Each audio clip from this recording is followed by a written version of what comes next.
Rialto if they do pick Rialto. Yeah, that's going to be the real thing for me, is because a lot of these teams, I mean, of all the maps in the pool, that is going to be the one that teams have the least experience on. So how many are going to actually be too keen to jump on it, we'll have to find out. But for now, let's have a look at how this first match is going to start off. Obviously on Oasis here, kicking off both these two lineups. Obviously, again, immediately you can see the change in the meta here. We've got the Widowmaker there on side. Whether or not that stays true, we'll see. ATAR on Brigitte, again, not sure, but we'll see. We certainly will, and a big shout out to Macca's, McDonald's Australia, who we saw coming on to support from the finals last season. We've got them all season long for season 2, so bigger and better across the board, and that's pretty fun as well. I'm looking forward to all the free cheeseburgers that I'm going to get, Sam. I don't know if it works like that, mate. Oh, no. Maybe next time. Maybe next time. But Side is going to be sticking on the Widowmaker, so let's keep an eye on how he's going to be able to do with that one. Blank Blue, fairly heavy-oriented lineup here with ATAR on the Brigitte as well. So it's going to be tough to sort of push through all of these tanks and all of that healing and supporting that Blank Blue have got on that roster. Yeah, well, for now, it's Blank who's trying to bring across this capture to start things off. 3 on the point. We'll see whether they can find a pick here on the Widow for now. Jordation trying to push through. Using the Tracer, Jordan, a little bit less effective this season. Yeah, see if you especially can with find any Brigitte picks. around. A little Quite bit tough to deal with. Exactly, a little bit harder to use. Those flows as well coming through. A bit of crowd control makes life very, very tough. But for now, everyone just playing softly. You're trying to stay alive, don't want to give anything away. Well, this is a fairly classic start, I think, to this season, Ben, because this is the exact kind of fight that I think we're going to see a lot more of throughout AU Contenders Season 2, where the fight is just going to last forever, and no one's really going to be able to get an advantage unless there's a big pulse bomb out here from Jordation, which doesn't quite manage to connect. But again, it does continue the fight on forward, and finally we see the first pick as Quats goes down to ATAR. Yeah, down to the Brigitte, which I think is going to be a bit of a summary of this season as well, Jordan. We'll see how that plays out. Color Hex here, ready with a rocket barrage as the Drop Bears capture point A, and do so after about 30 minutes of gameplay. Yeah, it's going to be so much more difficult to get those quick early picks. You know, dive is not going to be quite as effective when you've got a triple support set up, especially with Brigitte. They're just so much healing on the side of Blank Blue to kind of chunk through for the Drop Bears. So they really need to be making sure that their focus fire is on point. But if they're not, it's going to be very tough, like I said, to get those picks. Ada ready to go with the rally. You'll see that one popped right now. Shoyo's DMAC'd at him. The sign goes down as well to Quats. You see the Transcendence coming out back from Blank Blue right now. They were a player down, but we should see Sign coming back shortly. But after all of that, we're still ticking away here for the Sydney Drop Bears, who, to be fair, looking relatively comfortable, have 2 of those ultimates ready to go as well, which should help them hold this back. Yeah, quite a lot of those support ultimates being used by Blank Blue as well in the last fight, and it didn't really work out too nicely for them. They have both of their tank ultis here. Gob and Adam going to be trying to use those to maximum effectiveness. At the moment, they're not really getting too much out of it. Jordation goes down to 6 HP, and Sign does clean that kill up. That's big for Blank Blue, and this is going to be where they'll be able to flip the point back over.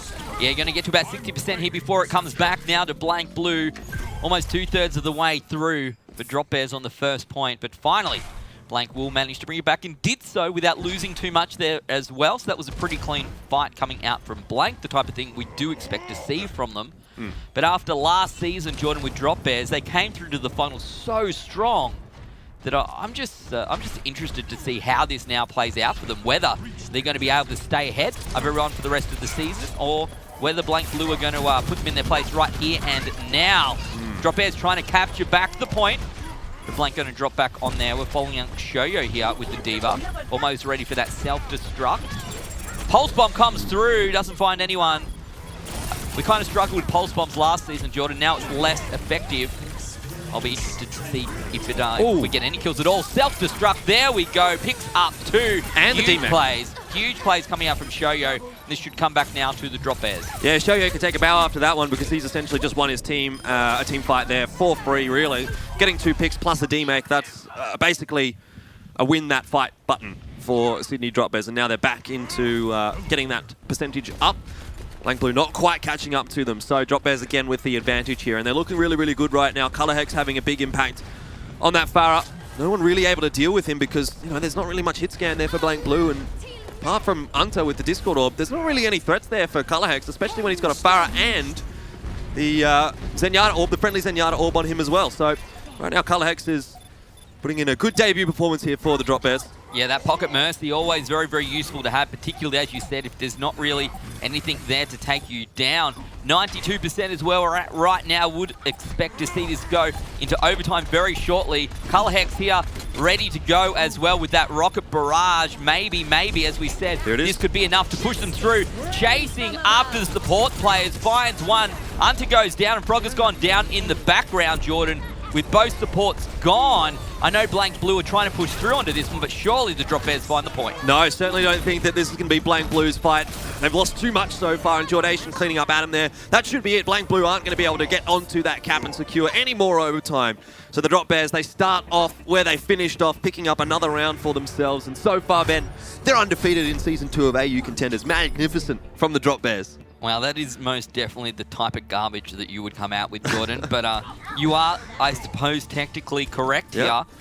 To be fair, they looked relatively convincing in that whole one round. I mean, for Blank Blue, I don't know if it was necessarily the right kind of a team comp when you're getting or going up against a Pharah with so much healing. They were trying to ignore the Pharah. It wasn't really working out too well because Colorhex just had far too much of an easy time getting free rockets across. But not only that, but the ultimates coming out from Colorhex were basically for free. You know, the only way that Blank Blue is going to deny that is with the D.Va defense matrix, and realistically speaking, that comes just a little bit too late for Hunter, and as a result, the Drop Bears end up winning that fight quite convincingly.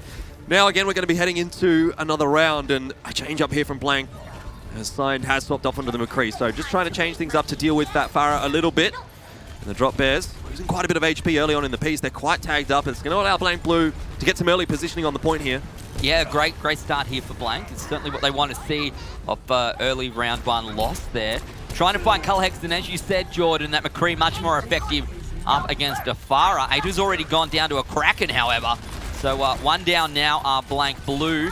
They've been forced off the point here essentially by the Drop Bears, trying to find some picks. Not now. Gob quite low, Adam quite low as well. Shoyo almost going to get demeched, but everyone's staying alive. Gob goes down, Adam demeched as well, so that's less than ideal here for Blank.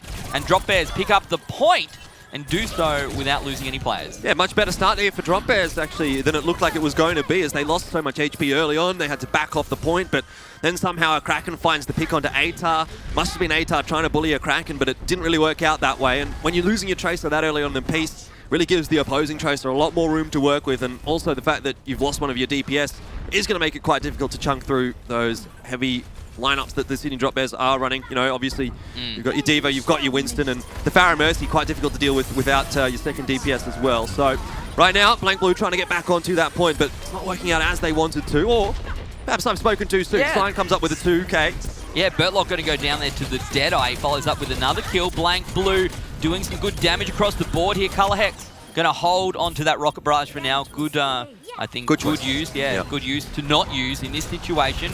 On the other hand, Shoyo comes out with a self-destruct onto Sign. Going to go down. Adam has a self-destruct of his own, ready to go. Trying to hold the point for now. Wants to pick up Shoyo, that D-Mech D.Va. And that's precisely what they're going to do. Still, Jordan and Blank haven't captured the point back. The Drop Bears getting pick after pick and holding this point. Finally, at 63%, Blank capture it back, but it's almost a repeat of round one. Yeah, you're just thinking, oh, why is the Drop Bears really staggering in to that kind of a fight when they're obviously going to be losing it? Well, the reason is because it just buys them another 20 or 30% over what they would have potentially had. It allows them just a little bit more breathing room for really not much of a loss. Blank Blue, of course, now have got control of the point, and they have some ultimates, and they've also got some ultimates coming up, but Drop Bears have some in response as well. Jordation throwing out the pulse bomb there. That'll do a bit of damage over to Gob, and he's finished off as well. Great work from Jordation and an excellent pick, and this will be the start of the fight for the Drop Bears. That's what they wanted, but Gob's going to get resurrected. Sign takes down Colorhex. Quats we see here pushing through that Primal Rage, trying to take these guys down, trying to keep them here off the point. They're contesting right now, but it's still ticking in the favor of Blank Blue. Quats continues now in normal form, but we'll see whether it makes any difference. Gob's gone down, and being picked up as well, and this looks like Blank will lose the point back over to the Drop Bears. Kill after kill going over to the Drop Bears. And look, there's 3 ultimates ready to go for them to find another 30%. Excellent work from Quats as well. They're getting a lot of value out of Primal Rage, locking so many players into that little room with him. And obviously when you're stuck in a room with a Winston having a Primal Rage, it's not a fun time, especially when you are a Zenyatta. So really, really good work from him. And Blank Blue just couldn't get the healing out that they needed to.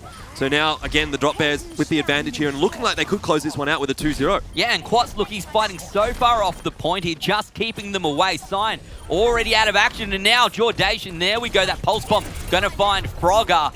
And there's very little here, I think, that Blank Blue can do. They're going to try to dive onto the point, but with so many kills going down, I don't think there's really much that they can do to stop this overtime going to the favour of the Drop Bears. And map 1 going there as well. Deadeye comes through, doesn't happen. Really had to try his best, but alas, what are you going to do now, really as a cross solo McCree? To the Drop Bears. Great work from Drop Bears, winning map number 1 2-0 and looking quite comfortable in doing so as well. I mean, it didn't really seem like there was ever a case where the Blank Blue guys really got on top of Drop Bears there at all. I mean, on both of those points, they kind of capped it back, but realistically, Drop Bears was able to recap it, flip it across quite quickly themselves. Yeah, it was actually a pretty convincing run there through Oasis on the control. As you said, it played out essentially the same way twice in a row, Jordan. They got the point, they got to about 60-65%. And then they managed to capture it back in one go at the end and held it all the way through. A few good plays coming out here. Here's this barrage coming out from Colorhex, and you can see that Unter was sort of stuck, not out of position, but away from the rest of his team. So there's literally nothing he can do there up against the Farah. And he even then had enough time to turn from Unter to the rest of the team. No one took down the Farah in that time. No, it's a bit tough for Blank Blue, obviously, going up against the Drop Bears in week 1. We know, obviously, Drop Bears were the victors of Season 1 of AU Contenders here, but they're all in really, really good form as well. Recently, we saw the qualifiers, or the trials, I suppose, for Overwatch World Cup for the AU guys, and a lot of the Drop Bears players made it quite deep into those qualifiers, getting within the top 12 and that kind of thing. So, individually speaking, all the Sydney Drop Bears players really hitting their peak, and now adding Colorhex into that roster, you know, we've seen them say that adds a lot of flexibility to their roster, which I do quite agree with. Obviously, we saw him a lot on the Farah, which we didn't see so much from the Drop Bears last season, but Colorhex we know is a very, very good Farah player. So across the board, I really think that this Drop Bears roster right now is looking really scary. Who's to say in 5 weeks, if we would have seen Blank Blue up against the Drop Bears, the result would have been the same? Well, that's it, isn't it? I don't know, but right now I'm feeling like Drop Bears absolutely are going to win this series. And these are some crucial points that we're talking about right now. When you're thinking of that top of the table clash. This is first and second. Yeah, exactly. If you can get through and pick up that in round 1, week 1, then you're feeling very good heading to the rest of the season. You don't have to worry. Exactly, yeah. It makes life much, much easier. And they're trying to get through to playoffs and, of course, our finals, Jordan, our live finals for Season 2. Going to be at Rod Laver Arena in Melbourne, which is huge. That's absolutely massive. So everyone wanted to come to Season 1 finals, but I tell you what, if you missed out on Season 1 finals, then you get to Season 2 finals, you're like, okay, fair enough, I might take that. Season 2 finals going to be very, very cool this year. So a lot to play for, not just that cash money and wanting to prove yourself the best. Playing in front of an audience, it's going to be the biggest tournament that has ever happened in Overwatch in Australia. Obviously, we've had LANs and that kind of thing. Not a lot, but there has been them, and you know, we've had a lot of them in our studio here at ESL in Sydney, but going to an arena. Yeah. It's the first arena kind of thing for Overwatch in Australia. You talk about pressure, right? It's literally in the studio. It was family and friends. You know, it's a bit of pressure. You're playing, you know, with the other people in your team who you may not have played with on LAN before. But it's an entirely different scenario when there's a few thousand people in front of you. And the pressure is on. So obviously we had Overwatch World Cup, one of the stages last year in Sydney, but for all these players in Contenders this season, none of them really played at that. It was the Blank guys that are now over in Pacific Contenders, or more or less, and a few roster changes, etc., etc. But these guys haven't had that kind of experience. They haven't had that opportunity to play on a big stage like that. So this will be very exciting when we do get to finals and seeing who is there. Speaking of which, I mean, we've obviously got those top 4 teams in the region.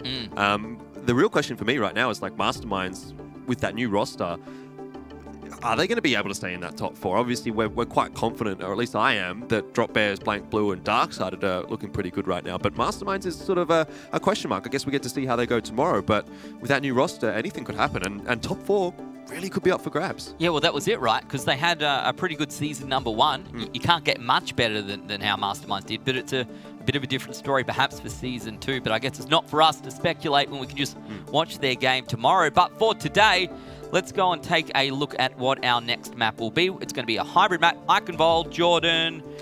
Wow, it's good for us because so many of these maps are different to Season 1. Yeah. And it'll be interesting for me to see how these two teams play out. Now, because Blank lost map 1, they get to pick map 2, so this is their pick. Yeah, obviously, like you said, different maps. On one hand of the coin, it's a good thing because we get to see a little bit of new stuff, bit of fresh stuff, which I like. On the other hand, it doesn't really give us much to go off as far as the results from the past seasons go. You know, we could have gone back to how many maps were won on X or Y map, you know, whether it was Numbani or Dorado or whatever. But now we've only got Eichenwald and whatever else. Kings Row, etc., etc. Nothing that we have anything to go off from past seasons. And obviously these maps have been played competitively speaking in the past. But it's so long ago with so many different rosters and that kind of thing that there isn't really anything. So we have to build from the ground up again as far as those storylines go from map to map. Yeah, that's it. So I'm more of a fan of this season's map pool, to be honest. Okay. I think we'll have a little bit more fun with this. A couple of different changes. Of course, we said Rialto coming through as well. So for me, it's going to be who picks that as a map, who's feeling confident on it. Is it a thing where you go, well, we're behind, maybe our opponents are less prepared on this map, so we'll pick it and see whether we can bring something back, even up the odds perhaps a little bit. Maybe there's going to be some of that coming through. And Route 66 as well, mate. Yeah, this is going to be our first taste of what's going to be very predominant in the Season 2 meta, with the double sniper coming out here from Blank Blue. So signed on Widowmaker, Atar on Hanzo. And we know those changes that have happened there too. Hanzo have really buffed him up quite significantly. He's got some more mobility, which you can see right there. And that was one of his major weaknesses, that if someone dove on top of him, he couldn't really do anything about it. But now, now he's got a lot of mobility and that massive damage onto tanks as well, combined with Signed. Not going to be too fun for Drop Bears. Yeah, so the Drop Bears on defense here, choosing to play back on the first point, try and play that high ground. And they picked up a couple of kills so far. Well, Adam at least DMAC Jordation now going to get chased back by Sign. There's a couple of kills there coming out from the snipers if you combine that with what we saw Atar do before. But now, Blank Blue on the point. Gob staying alive, pushing through, trying to get those ticks in their favor. They do manage to get 1/3 of the point to start things off. So at least a successful push there. Almost halfway now, Jordan. Sign going to bring out the ulti. Unta has one ready to go as well. And Atar, we'll see whether that Dragon Strike comes through and can pick anyone up. Pushes through at the moment. Really just trying to push people off the point. Kalahek's going to go down. And Transcendent's going to come out as well. So surely they can pick up another point here. Well, Jordan. you say that, but there's a lot of ultimates available here for the Drop Bears. Jordation popping off the tactical visor. Across the board, Sydney Drop Bears, they're still hanging on to pretty much everything they've got there. Gob finally gets rid of the Primal Rage and decides to throw that one out. But all in all, Drop Bears have done a really, really good job there, defending with basically 2 or 3 ultimates. They've kept 2 or 3 up there as well. Obviously, we can see Jordation swapped off now onto the Hanzo, getting rid of the Soldier. But we saw Transcendence, we saw Primal Rage. We still have Self-Destruct.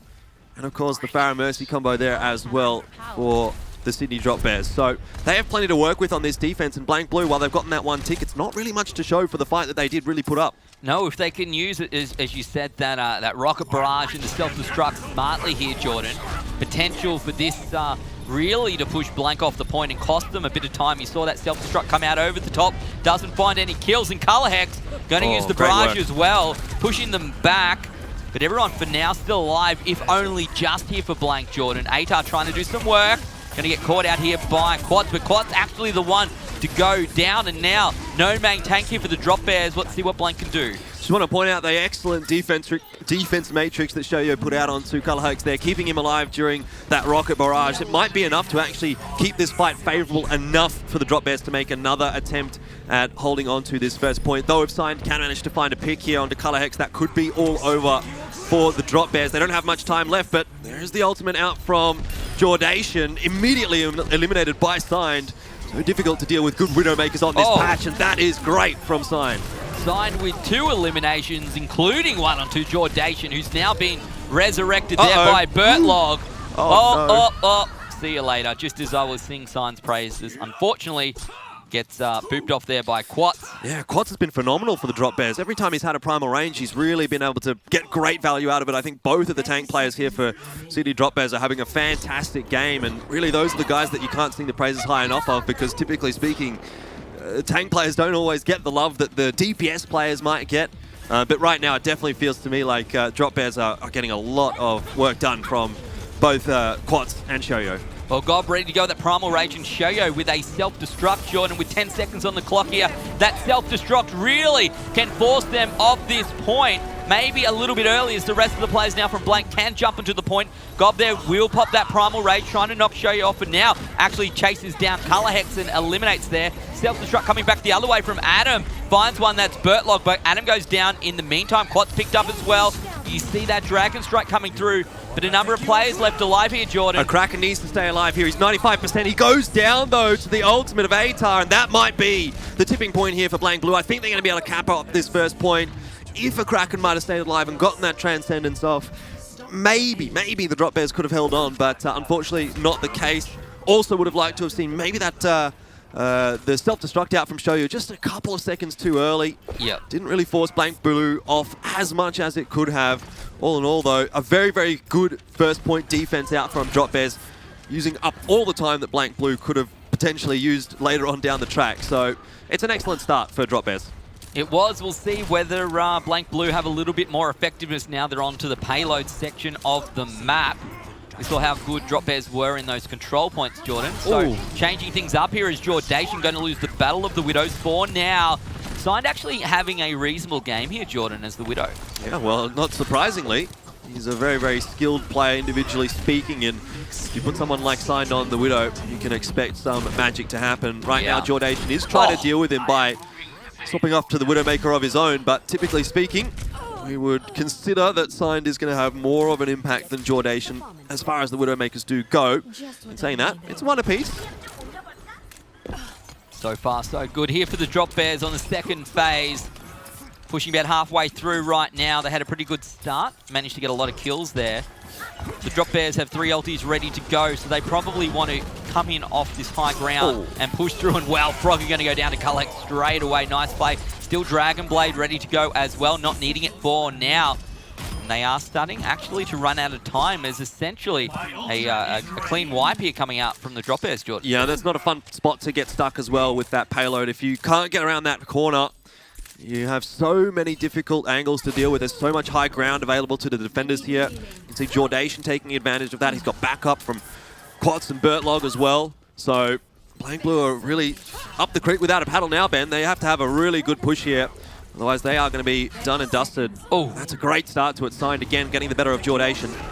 Here we go. Damage coming out across the board now. Shoyo going to get forced back there to the rest of the team. Going to try and get one last hold, which, to be fair, is all they need, Jordan, if they want to keep this to just this second phase. But Blank Blue will be getting a fair bit of, I don't know if it's free distance, but certainly distance nonetheless. It's good work from Blank Blue, but they still need to win that next fight. And look at how many ultimates are available here for the Drop Bears. They should absolutely be able to hold on to this one. The only one lacking is Quads, but across the board, Drop Bears have everything they need.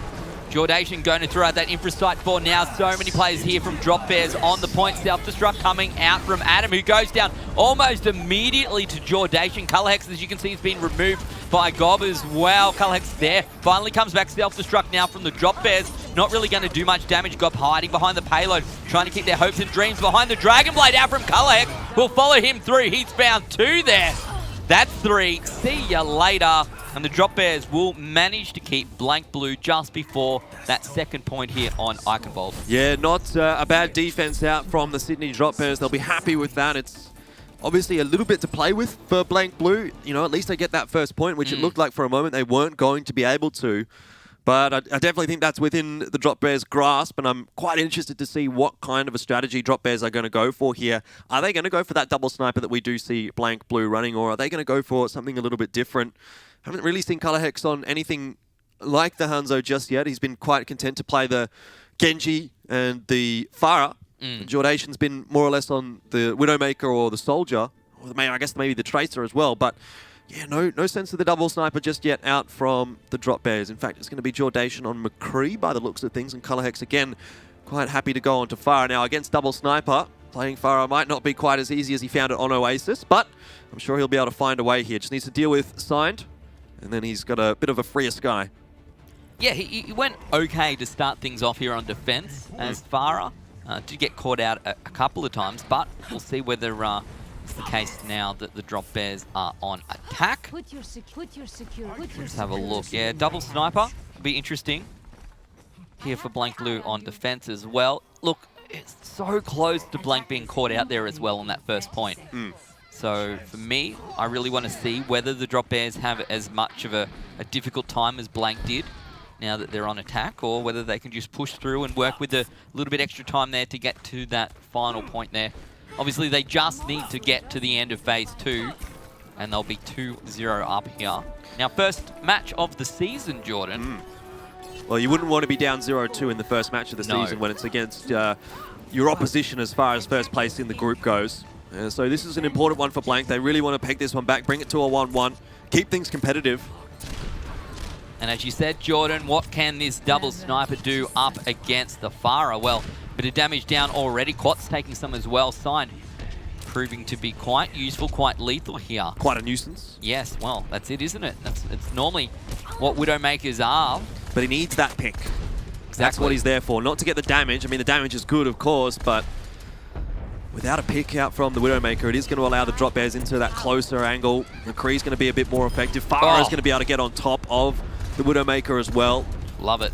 And if you could dive on top of a Widow with a Farah, that's how you can kill her. Colorhex really just doing a good job of zoning Signed out right now. Well, that's it. Got to try and get that free reign here as the Farah, while Signed trying to keep them back on the point right now. Almost 1/3 of the way through. Show you're going to be D-Mech. Colorhex, as you can still see here, is now pushing through, trying to chase down the sniper there on the Widow. Bit of damage coming across, still pushing through. Frogger's been removed, but a bit of damage now has gone down onto the Drop Bears, and they're probably going to be forced to pull back.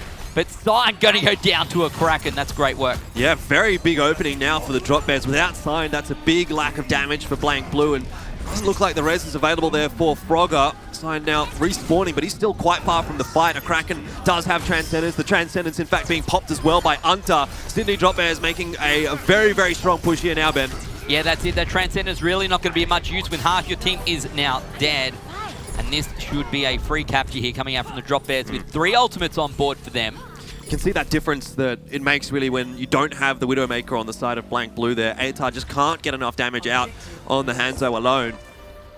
And Drop Bears, a very fast camp. Jordation, he doesn't care that he's got Deadeye available. He's going to swap straight off onto the Widowmaker for those longer sight lines in this second part of the map. But a really, really good push out from Drop Bears, not using too many ultimates. Kraken and Shoyo both still have theirs available. Colorhex has gone onto the Genji as well. So Drop Bears changing things up here for the second phase of the map. We'll see what Blank Blue does to adapt. Right now, they haven't changed their roster. Well, a Kraken going to go down straight up here to Sign, so no cool support damage coming out this time around. Gets resurrected, but Ato finds a kill onto Colorhex as well.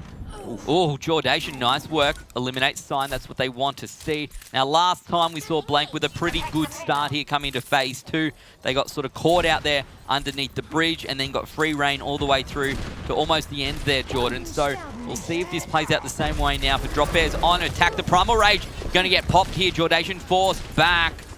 But Gob really, I don't know if he did all that much there, to be honest. No, I don't think so. Maybe just slowed the Drop Bears down a little bit. But right now, Drop Bears are building up some ultimates. Jordation getting close. Colorhex, he's not close, but he's getting there. And it's only a matter of time, really, before we see that next big fight out. That's a great kill from Colorhex. So just a little bit out of position, a little bit too aggressive there, and Colorhex picks him off. That gives the player advantage now to the Drop Bears because Sign can't be resurrected there. Yeah, less than great position. Atar will find Colorhex there with the Dragon Strike. Jordation now ready to go with that Infra Sight, maybe going to be able to help out just a little bit. Wants to find himself a pick or two, perhaps. But a Kraken has gone down in the background, trying to chase down that Mercy. Not going to be the case this time. And you can see Blank Blue pushing all the way through, being very aggressive when they can, which I think is crucial, Jordan, if you can find those picks, you know, sort of slow everyone down coming back to the point. Well, Sydney Drop Bears getting stalled up a little bit here. 2 minutes 40 left on the clock. Sneaky, but not really able to get too much out of that one. Getting on the point very, very briefly. But again and again, we're really waiting to see that big fight out from the Drop Bears. They need to push through Blank Blue, and so far not seeing it. Gob goes low, but he does just get out of there alive. Unfortunate for the Drop Bears, that might have been the opening that they still need. Having another look here, the dive coming in from the 2 tanks. Let's see what Colorhex can do with this Dragon Blade. He could be the make or break now for the Drop Bears. Yeah, quite a battle already on the high ground now. The rest of the team here from the Drop Bears is going to be forced back off the point. Unfortunately, Hex not able to get there in the nick of time, I suppose, but everyone's still alive. No Primal Rage to deny this Dragon Blade when Hex decides to use it. That's big for the Drop Bears. And Self-Destruct is used without any real effect. A counter Self-Destruct coming out now from Shoyo. Won't find anyone, but Brock has gone down, Sign down as well. This could be enough here, particularly if this Dragon Blade now is no now Transcendence popped. either. Wow. A lot of ultis being used here by Blank to try and keep them in this game, try and keep this payload back before the last part of the bridge. But still, Hex sitting on this Dragon Blade, not needing to use it, Jordan. That's really smart from him. And you can see how close the last point is here. Hex pushing through, Clot's up there as well. Very good opportunity now for the Drop Bears to close out Iconvolt. Yeah, BlankBlue are just going to have to dive on this point, and they're going to be running into Hex with a Dragon Blade. There's absolutely nothing to stop him, so as soon as he pops that one off, it's going to be real trouble for BlankBlue. Waiting, and finally deciding, let's see what he can do here, Ben. Pushes through, down to 30 HP, stays alive. Oh my goodness, he's found 3 kills, including the 2 supports. Shoyo cleans them up, and this will be the Drop Bears 2-0. Absolutely nothing that they could do against Hex with the Dragon Blade there. He was so smart to hold on to it in the last fight. He knew that the team was winning, that they didn't need him to use that Dragon Blade, and he thinks, okay, well, Primal Rage is gone, Transcendence is gone. Who in the world is going to be able to stop me right now on this Genji? The answer is absolutely no one. He tears apart the Drop Bears, or tears apart BlankBlue, and the Drop Bears win the second map. 2-0 up now for them. They're looking really, really good here, and one more map to close this series out. Make it a 3-0 or a 3-1 in the end, I suppose. Either would be great here for the Drop Bears. It certainly would. That would be the start that they would love. And as you said, very, very close. There wasn't enough damage going down onto the Genji in the end there to keep him out. Thought maybe when we saw him go down to 30 HP, Jordan, that might be enough, but the heals were too strong. You can see a couple of good plays. Sign, actually had a pretty good start here, I thought. Yeah, Sign was impressive, but the trouble was, like, while he's getting picks, there's not a lot else going on the map, and I mean, he was kind of going 1-for-1 for moments with Jordation, and at the end of the day, BlankBlue, with this kind of a roster, what they really want is those picks before the fights break out. If Drop Bears can get on top of them, you know, with that Genji or something like that, then that's where the Drop Bears are going to start to pull ahead in those fights, and just saw that again and again and again. Drop Bears finding that fight inevitably, and finally they close out the map. So BlankBlue, they seem quite look at that, intent on using this double sniper setup, and so far it's not really working too well for them. Well, that's it, I guess. Perhaps if the Drop Bears are smart enough, or at least can hold back when you lose a pick, sure, we wait, we push through. When our players are back, we've got a resurrect that we can use every once in a while. Yeah, I guess if Blank aren't getting anything out of that other than a little bit of time, maybe it's not going to be enough up against a team who is as good as the Drop Bears are. Yeah, I mean, Drop Bears playing fairly disciplined as well. You know, they're not giving up too many picks. Obviously, there has been some here and there. Jordation trying to take those Widowmaker battles, which again, I think is fair enough. But as a general rule, the Drop Bears are not allowing BlankBlue to really dictate how these games are played out. If they take a pick, they fall back, wait for that respawn, try again. You know, you've got 2.5 minutes, you've got 3 minutes, that kind of thing. You've got time to play with, where Drop Bears are not being put into disadvantageous position really as a result of those picks. Yeah, they're losing some time, but it's not as big of a deal as it could be. Yeah, well, let's go and take a look at where we sit now after 2 matches here between the Drop Bears and BlankBlue. Next map, Jordan, going to be Temple of Anubis. Another new map here in Contenders.